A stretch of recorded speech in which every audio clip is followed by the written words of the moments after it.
You've been trading in the financial markets for a long time now. Tell us about some of your ups and some of your downs.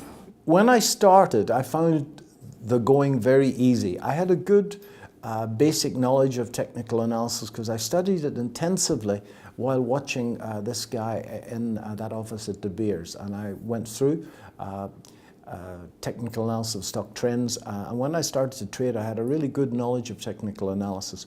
When I started to trade really in 1982, I really didn't know that much, and I found that things went exceptionally well. Now, 2 or 3 years into the process, I found myself starting to make mistakes. When I started, I knew nothing. By 1984, 1985, I knew I was a guru. I'd been on courses, I read the books. I now had something to protect. And I started to make mistakes. I started to make mistakes in not cutting losers quickly. I started to make mistakes in not adding to winners because I was scared the winners are going to go away. And I've seen this so many times over the years where people who start to trade do exceptionally well. They know absolutely nothing. They follow some fairly simple trend following rules and they do well. Then all of a sudden they become experts and now they've got something to protect. Ego comes in. I'm an engineer, as I've said. I don't know the really flashy definition of ego, but as far as I'm concerned, a working man's definition of ego is that mine's bigger than yours, okay? And it starts to build, it starts to build, it starts to build. You've now got something to protect. And I found, and certainly dozens of people that I know have found, that unfortunately the more you know, at times the more difficult it is to follow a simple set of rules. And I remember one weekend having to go outside. I was living in Johannesburg at the time, to go outside to a little village called Magaliesburg, and I sat on the mountain and overlooking the city, and I resolved to put that right. I did a lot of work on myself, and that's where self-awareness comes in and presence comes in.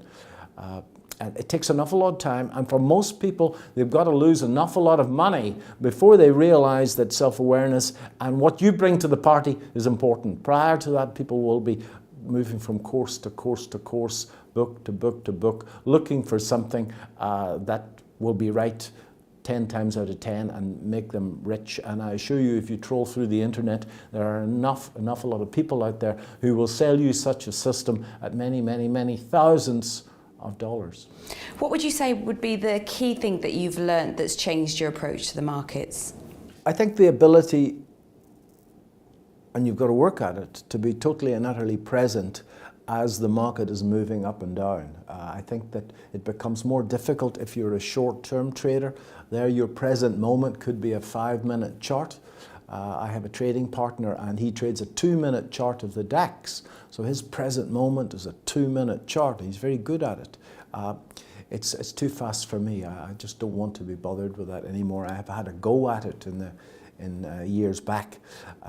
And I work very hard at being present, to stay in this moment, not to look at the past moment or the next moment, but to ground myself in this moment. And I've done a lot of training courses with that chap that I talked about and on my own.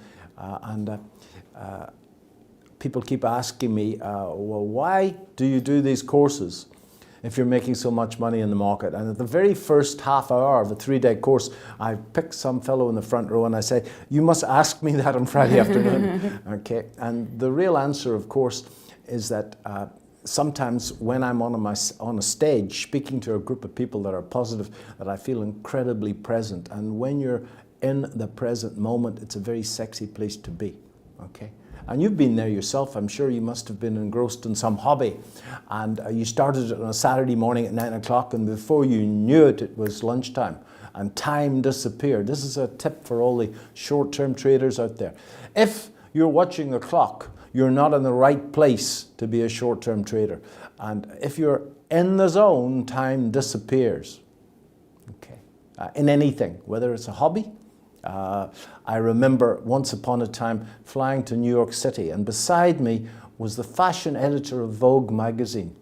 It was my fastest flight to New York ever. I was in the zone, and on reflection, I've no doubt it was her longest.